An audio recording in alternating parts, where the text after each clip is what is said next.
안녕하세요. 주식변호사입니다. 주님들과 원익홀딩스에 대해서 좀 구체적으로 살펴보는 시간을 갖도록 할 텐데, 시장이 오늘 전체적으로 좀 조정이 나오고 있습니다. 그래서 이제 원익홀딩스 주가도 지금 이제 약보합 정도를 유지시키고 있는 상황인데, 일단 오늘 제가 주주분들 좀 말씀을 드릴 내용이 원익홀딩스는 로봇계의 알테오젠이다. 저 이렇게 좀 먼저 강조의 말씀을 드리고 싶거든요. 즉, 알테오젠이라는 게 뭡니까? 이제 SC제형으로 인해서 글로벌 빅파마에게 인정을 받았잖아요. 그 빌드업이 지금 원익은 똑같이 흘러가고 있어요. 즉, 이게 무슨 말이냐? 앞으로 원익홀딩스는 이제 로봇을 제조하는 기업들에게 통행세를 받을 겁니다. 통행세. 그냥 방석에만 앉아 있어도 따박따박 통행세를 받아요. 즉, 로봇 기업들에게 세금을 징수하는 겁니다. 국세청처럼. 그래서 오늘 영상에서 이 부분, 우리가 좀 본질을 알아야지 조정이 흔들리지 않을 수가 있고, 그리고 제가 소통방에서도 말씀을 드렸지만은 지금 구간이 손익비가 좋아요. 여러분들, 손익비가 좋다라는 것은 하방은 제한되어 있지만은 먹을 땐 크게 먹을 수 있는 자리라는 겁니다. 그래서 왜 그러는지, 그럼 어떠한 부분 때문에 통행세를 따박따박 받을 수밖에 없는지 이 부분 주주분들과 살펴보는 시간 갖도록 할 텐데, 결론만 좀 미리 말씀을 드려보자면은 독점이고 사실상 경쟁자가 비집고 들어오기 쉽지 않은 시장입니다. 그래서 글로벌 빅파마인 머크가 알테오젠에 있어가지고 특허에 이제 법적인 문제가 들어오면은 머크가 알테오젠 위에서 대신 싸워주는 것처럼 지금 원익홀딩스도 뭐다? 원익홀딩스도 메타가 대신 싸워주고 있는 그러한 상황이고, 메타만 싸워주는 게 아니라 앞으로는 삼성까지 같이 원익홀딩스를 위해서 싸워준다라는 겁니다. 그 정도의 기술이에요. 그래서 왜 그러는지 하나하나 좀 살펴보도록 하겠습니다. 일단은 지금 알고리즘 특허가 통행료다라고 제가 말씀을 드렸는데, 이게 이제 알고리즘이 뭘 말하는 거냐? 디짓 360이라고 있습니다. 지금 메타랑 같이 개발하는 거. 이제 구글에 검색해 보시면 나오실 건데, 이제 이게 로봇이 촉각을 느끼게 해주는 건데, 이게 왜 중요하냐면은 로봇의 안전이랑 직결이 되어 있습니다. 자, 이게 무슨 말이냐? 로봇들이 촉각 시스템을 도입을 하지 않으면은 로봇은 자기가 분명히 컵을 살짝 쥐었을 뿐인데 컵이 깨져버리는 현상이 일어납니다. 그러면은 우리 인간과 이제 물리학적으로 접근을 했을 때 힘의 강도죠. 힘의 강도 차이, 이 괴리가 상당한 거예요. 그러면 이게 나중에 사람을 해칠 수가 있고, 적은 힘으로 이러한 지금 문제가 생깁니다. 사회적. 그러면은 기업들은 규제를 받게 돼요. 각국 정부에. 그러면은 수십조 원을 투자한 로봇 기업들 입장에서는 어떻게 되겠습니까? 이 안전이 담보가 당연히 돼야겠죠. 규제를 안 맞으려면은. 그러니까는 당연히 촉각 센서를 채택을 할 수밖에 없는 지금 구조예요. 자, 그러면은, 자, 이게 왜 통행료가 될 것이냐? 통행료라는 단어의 이면에는 경쟁자가 들어올 수 있느냐 없느냐가 있어요. 그렇죠, 여러분들. 자, 그러면은 과연 워닝 로보틱스의 이 기술력의 경쟁자가 비집고 들어올 수 있느냐? 우리가 요거 하나만 보면 돼요. 이게 지금 포인트입니다. 일단은 워닝 로보틱스는 2004년부터 이 짓을 해왔습니다. 그러니까 2004년에 뭐 있었습니까? 애니콜. 삼성 애니콜이 있었고, LG 사이언이 있었던 이런 시절이에요. 여러분들. 그러니까 우리가 011, 017, 이렇게 전화할 때가 2004년이란 말이에요. 자, 근데 중요하게 봐야 될 것은 이때 휴머노이드는 뭡니까? 단순 공상과학에 불과했죠. 근데 워닝 로보틱스는 이때부터 맨 땅에 헤딩을 시작을 한 겁니다. 강산이 2번 변할 동안 로봇 손가락이 부러지고 센서가 타버린 수만 번의 실패 데이터를 지금 보유하고 있어요. 그래서 어떻게 하면은 이거를 요리조리 잘 피할 수가 있고 하는지, 실패 데이터가 오히려 지금 현재로는 견고한 데이터 값을 만들어주는 초석과도 같은 역할을 한 거예요.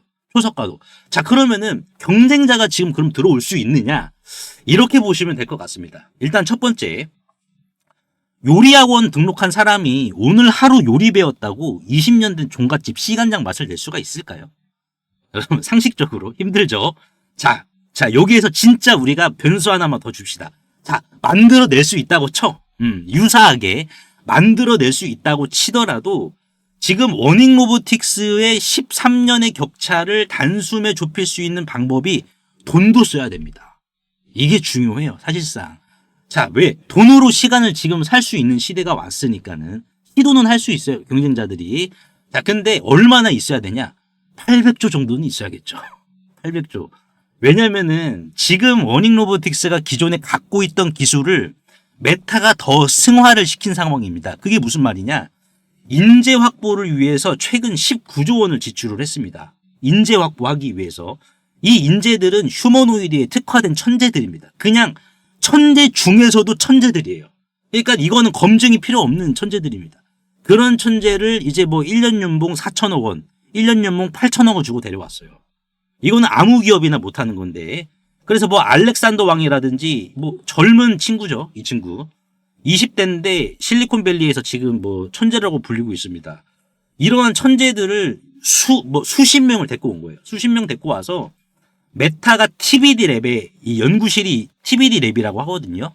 여기에 이렇게 집결을 시켰고 여기에 알레그로엔드가 있는데 사실상 어중이 떠중이들이 들어오지 못하게 기존 워닝 로보틱스의 기술을 천재들이 여기 달라붙어 가지고 더 격차를 벌려버렸습니다. 지금 이게 포인트예요. 그래서 다른 경쟁사들이 시도는 할 수는 있어요. 솔직히 시도는 뭐 자유니까는. 근데 분명하게 봐야 될 것은 원익홀딩스의 디짓 360이라는 로봇 촉각을 따라잡으려면은 일단은 800조 원 있어야 되고 시간이라는 물리적 데이터도 필요하다. 여러분들. 왜냐면은 물리적 데이터라는 게 몇 도가 뜨거운지 이런 거를 감지를 하려면 결국 시간 싸움이거든요. 예. 근데 이 시간은 돈 주고도 못 사요. 사실상. 그래서 이제 만약에 경쟁사들이 메타와 원익 로보틱스가 구축한 이 해자를 넘을 확률은 몬테카를로 시뮬레이션 11만 2천 번을 구동시킨 결과 0.12%에 불과합니다. 사실상 힘들다라는 거예요. 네. 그래서 지금 이게 결국 뭐가 되겠습니까? 독점이에요. 그러면 어떠한 지금 디짓 360 기술이 있길래 어떤 기술이 있길래 독점이라고 하냐? 지금 이제 정보의 밀도가 높은데 알레그로엔드가 압력만 느끼는 게 아니에요. 촉각 센서를 통해서 한 번에 18가지 주변 환경 정보를 동시에 파악하는 압도적 스펙을 보유하고 있습니다. 지금의 휴머노이드 뜨거운 거 하나 느낄 때 원익홀딩스의 알레그로엔드는 18가지를 느껴버립니다. 자, 그러면 이거를 여러분들이 삼성 입장에서 생각해 보세요. 삼성도 로봇을 수백만 대를 생산해야 됩니다. 왜? 로봇에도 디램이 들어가니까는 메모리가 들어가잖아요. 그럼 삼성 입장에서도 로봇을 수백만 대 생산을 해야지 디램이 더 팔리는 결과를 낳으니까는 로봇 안 할 수가 없어요. 그래서 삼성이 촉각에 투자를 안 하고 평택에다가 600조 때려박는다 했잖아요. 600조. 그러면 뭐예요? 삼성은 촉각 센서 안 한다라는 거예요. 휴머노이드에다가 난 비중을 더 싣겠다라는 전략이에요. 근데 그런 삼성도 부족한 게 있죠. 그런 거인도 부족한 게 있죠. 뭡니까? 촉각 기술입니다. 그러니까 삼성도 메모리 더 팔려면은 수천만 대 로봇을 찍을 수밖에 없어요. 근데 그런 로봇에 촉각 센서가 안 들어간다? 그러면 그건 뭡니까? 흉기나 다름없겠죠. 흉기나. 그러니까 지금 우리가 봤을 때 원익홀딩스의 입지는 계속해서 높아지고 있습니다. 촉각에 있어서는 삼성이 못 따라와요. 레인보우 로보틱스? 레인보우 로보틱스는 큼직큼직한 뭐 감속기나 액추에이터 그런 것만 지금 끼고 있지 나머지 이제 세세한 거 있죠. 그런 건 다른 기업들이 맡기겠지만 촉각에 있어서는 자리가 부재한 상황입니다. 요걸 포인트로 잡아야 돼요. 그래서 우리가 투자 포인트를 그러면 어떻게 맞춰야 되냐? 액추에이터 맞춰야 되냐? 감속기 맞춰야 되냐? 촉각 센서 맞춰야 되냐? 답은 나와 있어요. 촉각입니다. 왜? 액추에이터를 생산하는 기업은 나중에 100개가 훨씬 넘을 겁니다. 여러분들. 그러면은 초반 영업이익률은 우상향할 수가 있어요. 근데 시간이 지나면 어떻게 되겠습니까? 결국 원가를 낮춰야 되잖아요. 로봇을. 테슬라 일론 머스크도 뭐라고 했습니까? 로봇 한 대 원가를 2,800만 원으로 낮추는 게 목표다. 그러면은 여기 들어가는 부품도 단가가 다 낮아져야 돼. 그럼 치킨 게임이 벌어져. 가격을 낮춰야 돼. 가격을 낮추면 어떻게 됩니까, 여러분들? 영업이익률이 작아지잖아. 마진율 자체가. 치킨 게임입니다. 결국에는 스마트폰 부품처럼. 근데 여기 있어가지고 액추에이터의 경쟁 강도가 정말 레드오션이 돼요. 앞으로는. 근데 촉각 기업은 경쟁 강도가 0.15입니다. 이것도 마찬가지로 몬테칼로 시뮬레이션 11만 번을 돌려본 결과예요. 파이썬으로 돌려본 결과입니다. 그래서 이게 이제 결국 원익홀딩스는 이렇게 생각하시면 돼요. 이제 눈 감고 흑백요리사, 넷플릭스 흑백요리사 이제 뭐 시즌2가 나왔다라고 합니다. 저도 볼 텐데 그거를 보시면은 다들 눈 뜨고 요리하잖아. 여러분들. 눈 뜨고 요리해. 근데 지금 알레그로핸드는 눈 감고 된장찌개 알아서 끓여버리는 명인이에요. 그 정도란 말이에요. 사실상 희소 가치가 있어요. 그러니까 제가 말씀을 드린 게 서두에 손익비가 왜 좋냐면은 이게 지금 반영을 하고 있는 과정이기 때문에 손익비가 크다라는 거예요. 여러분들.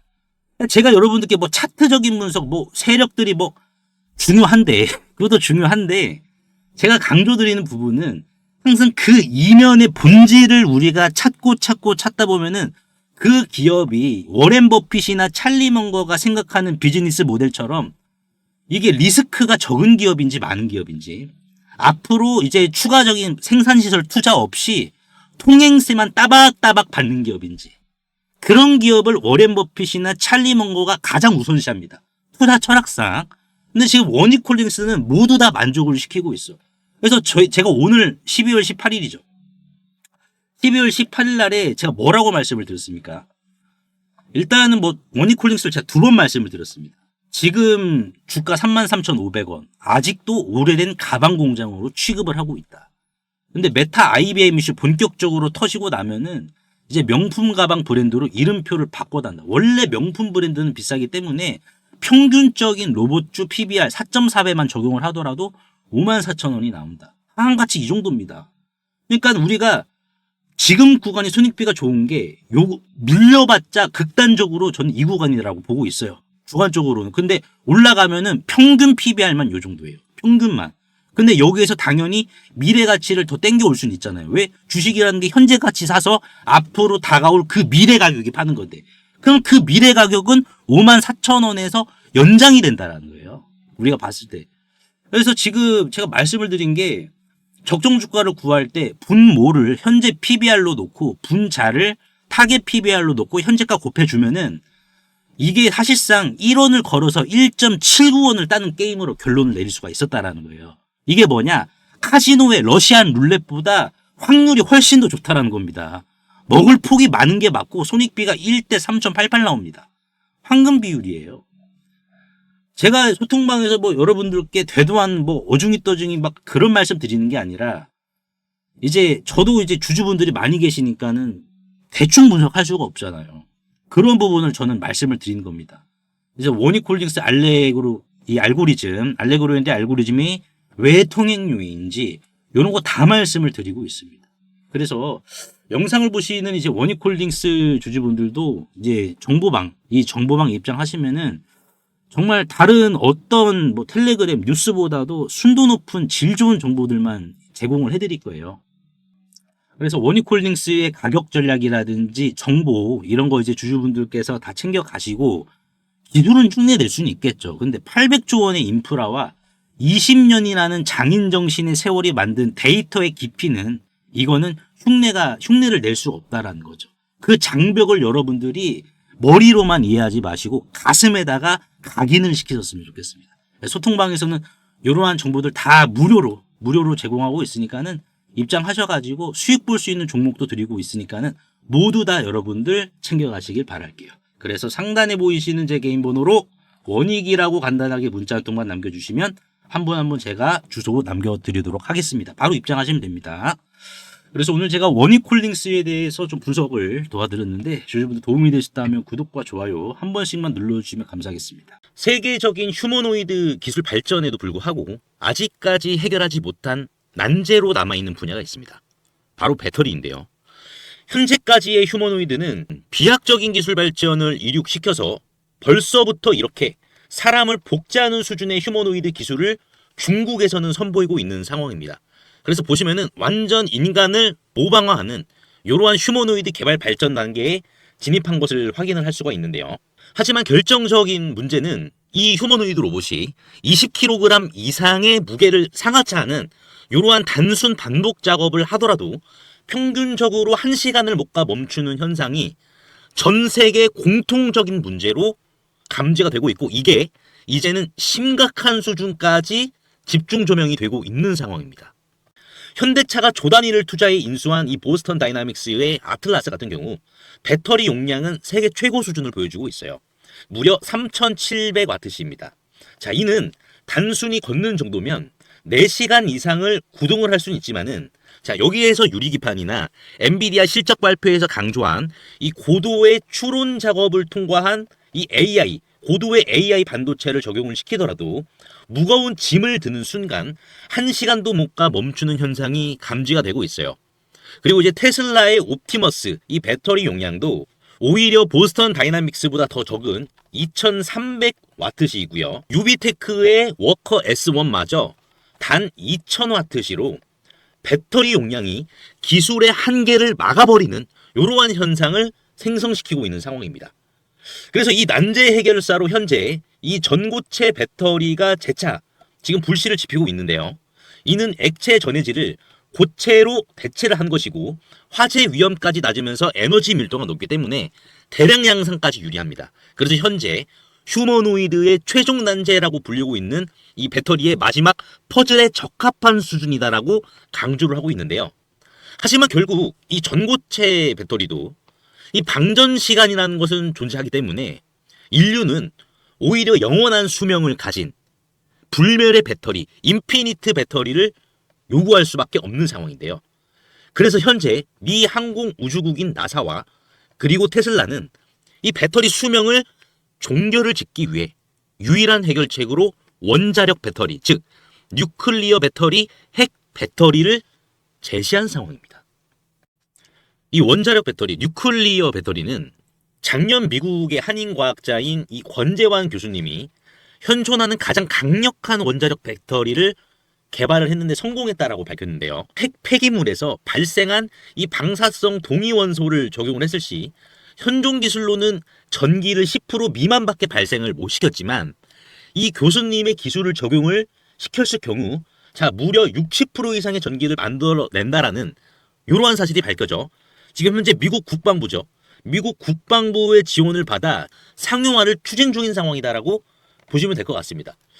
그래서 이 동전 크기의 이 원자력 배터리, 뉴클리어 배터리는 단 한 번의 충전이 필요 없이 100년 이상의 에너지를 제공을 하며 그리고 나노와트부터 킬로와트 이상까지 광범위한 전력 생산이 이 동전 크기만한 배터리에서 다양하게 발생이 가능하기 때문에 휴머노이드 로봇의 동시다발적 초대량 양산 뿐만 아니라 심지어 우주까지 초과할 수 있는 한계 없는 영역으로 미국 국방성의 주도로 양산 계획이 좀 가속화되고 있는데요. 최근 미국 최대 커뮤니티 레딧에 따르면 이 원자력 배터리는 대량 양산 바로 직전 단계인 파일럿 단계에 진입을 했다라고 밝혔고요. 이마저도 곧 종료되어 양산에 이르게 될 것이다라는 주제가 나와서 한동안 세간의 관심까지 좀 끌었는데요. 하지만 이 해당 기업의 경우 이 핵배터리 본격 양산에 필요한 장비를 개발 전인 2015년부터 공급해왔다는 사실이 외신 뉴스를 통해서 추적을 할 수 있었고요. 놀랍게도 국내에 일찌감치 상장이 된 기업이라는 것을 확인할 수가 있었습니다. 또한 이에 관한 원자력 배터리 반도체 특허까지 이미 한국 원자력 학회에 등록이 되어 있었기 때문에 더욱더 충격이 아닐 수가 없는데요. 실제로 좀 차트를 들어보시면 거래 대금이 없이 앞전의 매물을 가볍게 이렇게 좀 소화시킨 부분을 볼 수가 있습니다. 신고가 상황이고요. 그 전에 앞전 매물을 그대로 삼켜버렸는데요. 이를 토대로 세력들의 강력한 2차 사이클을 더욱더 확실히 좀 기대해 볼 수 있을 것으로 지금 해석이 되고 최근 레인보우 로보틱스가 안 그래도 가볍지 않은 시가총액 2조 원에서 8조 원까지 기록을 했지만 이 해당 기업은 단 800억 원에 불과하기 때문에 오히려 긁지 않은 복권이지 않을까요? 그래서 내가 최근 두산 에너빌리티, 하나오션, 이수 스페셜티 케미컬, 레인보우 로보틱스 등 이러한 주도 테마에서 만족할 만한 수익을 못 봤다라고 하시는 분들은 이제는 아쉬워할 필요가 없이 이 단 한 종목, 긁지 않은 복권주만 여러분들께서 긁으신다면 수익에 대한 고민은 해결되지 않을까요? 하다못해 매수보다 종목 이름이라도 확인하시는 게 여러분들 투자 판단에 있어서 도움이 되지 않을까요? 그래서 대규모 휴머노이드 군단 가속화와 배터리의 최종 종결을 짓는 이 주식으로 여러분들의 큰 부를 만들어 보시길 바라겠습니다. 그래서 상단에 보이시는 제 개인 번호로 핵이라고 문자 한 통만 남겨주시면은 한 분 한 분 공유를 해드릴 텐데 종목 확인하시는 방법 3초만 투자해 주시면 됩니다. 영상 하단에 더보기란 링크가 있는데요. 여기서 터치 한 번만 해주시면은 간편 문자 보내기 링크가 있습니다. 요거 터치만 해주시면은 제 핸드폰 번호를 굳이 칠 필요 없이 3초 이내로 바로 문자 보내기 가능하시니까요. 한 분 한 분 확인 후에 해당 종목의 이름이 무엇인지에 대해서 공유를 해드리도록 할 텐데요. 자, 이 종목 이름이 어떤 것이고, 자, 이를 토대로 매수가 어떻게 잡아야 되고, 최종적인 양산 일정이 어떻게 되는지, 이러한 부분을 공유 드릴 테니까 꼭 한번 확인하시고요. 100% 무료입니다. 이 긁지 않은 복권주, 이 주식으로 큰 부를 만들어 가시길 바라겠습니다.